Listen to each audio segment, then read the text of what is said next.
Hello guys and welcome to a new video of Website Decoded. Today we are going to learn how to create a menu for your website. So, let's decode. There are two ways to create a menu. First, go to Appearance.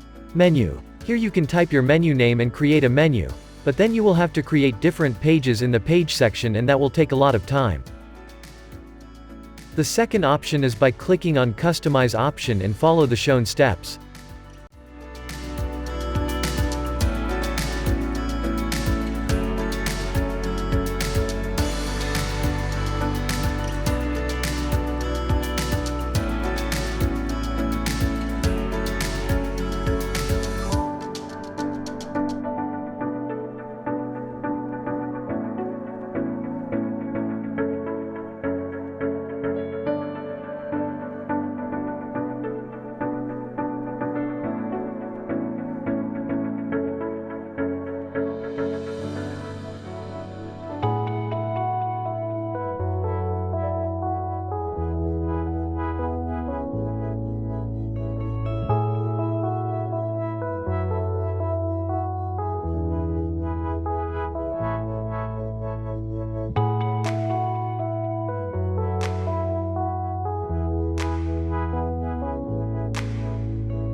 That is all guys.